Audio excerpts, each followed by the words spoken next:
The year is 1200. King John sits uneasily on England's throne. London holds perhaps 20,000 souls within walls first raised by Romans a millennium past. The first timber bridge spans the Thames, where stone will someday stand. Today we walk through a city at the dawn of its greatness.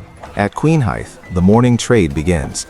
Wine from Bordeaux, wool from Yorkshire, Baltic furs. The Thames is London's highway to the world.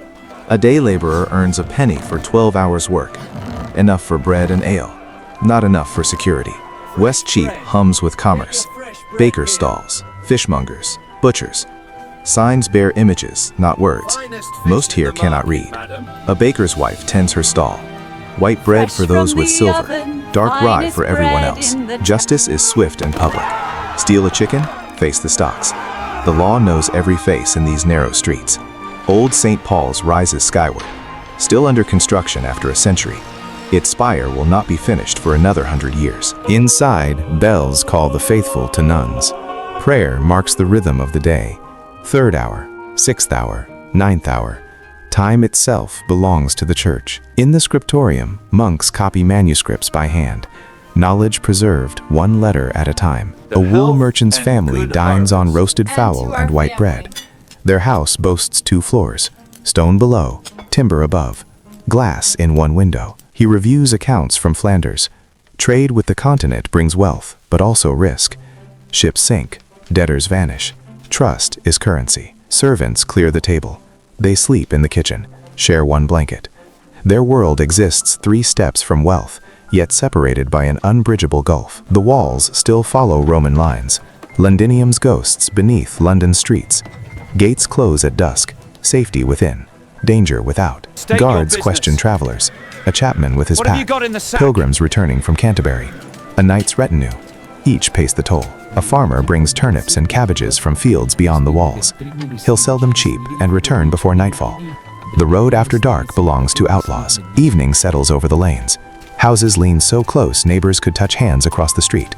Privacy is a luxury London cannot afford. From upper windows, waste flows to the kennels, the gutters that line each street. London's smell is its signature. A blacksmith finishes his day's work. Sparks fly in the gathering dark. Iron for tools, iron for weapons. The age demands both. The tavern fills. Laborers, apprentices, sailors fresh from the docks. Ale flows. Stories grow taller with each round. The keeper waters his ale.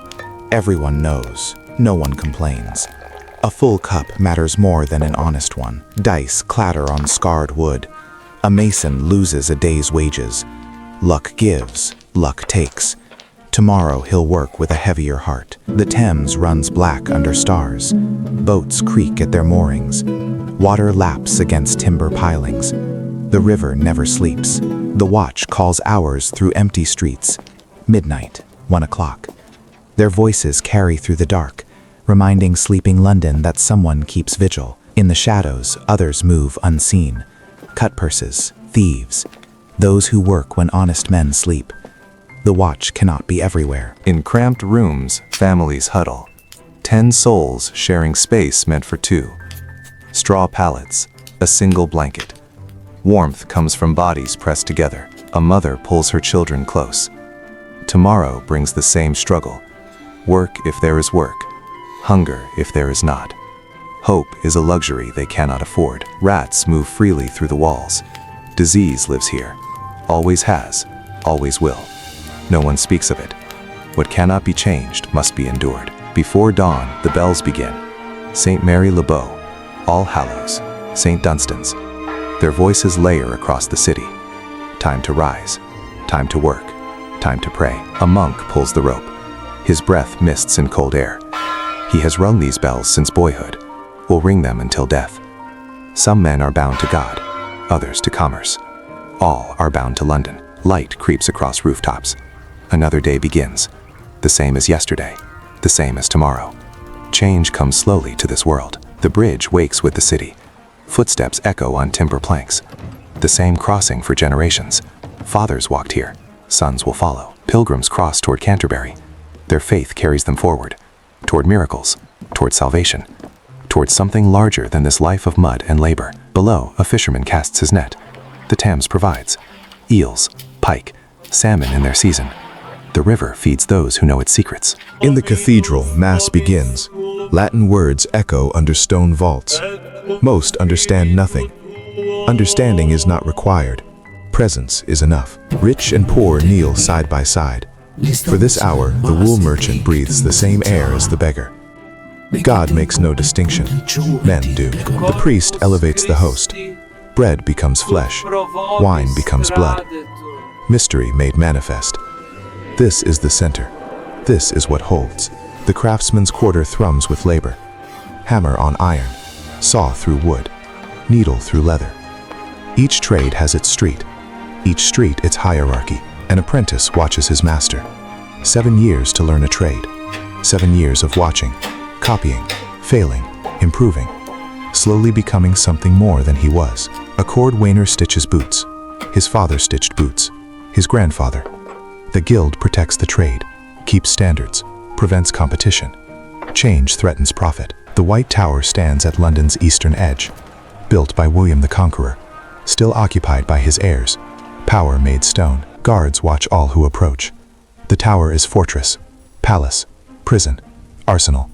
The king's will made manifest. Inside, scribes count tax receipts, silver from every corner of the realm. The king's wars cost coin. London provides, has no choice. Near Cheapside, the Jewish quarter, moneylenders, physicians, scholars, permitted to do what Christians cannot. Necessary, resented, vulnerable. A moneylender extends credit to a merchant. The church forbids usury. Someone must provide capital. That burden falls to those who have no choice. As evening approaches, families prepare for Sabbath. Ancient rituals in a new land. They have been here since the conquest. How long they remain depends on royal whim. The sun descends toward the western horizon. The Thames turns gold. Another day complete. Work done. Prayers said. Debts incurred. A boatman makes his final crossing. Tomorrow he will cross again, and the day after. The river does not change. Men do not change. Children play their last games before darkness. They know nothing of taxes, politics, the weight of history. For them, London is the entire world. Twilight settles over London. Smoke rises from 1,000 hearths. The city breathes, lives, endures. Families gather for evening meals. Bread, pottage, whatever the day provided. Conversation flows. Plans form. Dreams remain small. Survival is ambition enough. Candles appear in windows. Doors bar. Shutters close. Night belongs to the watchmen and those who have nowhere to shelter. The church towers stand dark against the sky, silent now. Their bells will wake the city before dawn. The cycle continues. How do we know this London? Chronicles kept by monks, tax rolls, guild records, church records of births and deaths, archaeological evidence beneath modern streets. Documents survive, charters, legal cases, property transfers, dry records that reveal living patterns, wages, prices, the mathematics of survival. Archaeology confirms what documents suggest.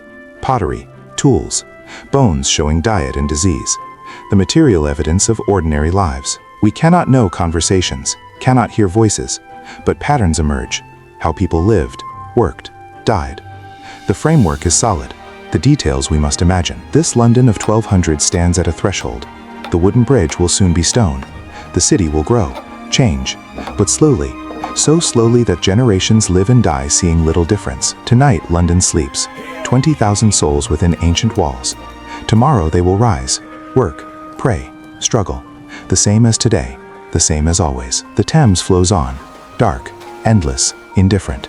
Cities rise on its banks, empires, kings come and go. The river remains. This was London in the year 1200, one day, one moment in 800 years of continuous life. The people are dust, their buildings gone, but the city endures. We reconstruct from fragments, we interpret, we imagine, but we honor the truth that lives in those fragments.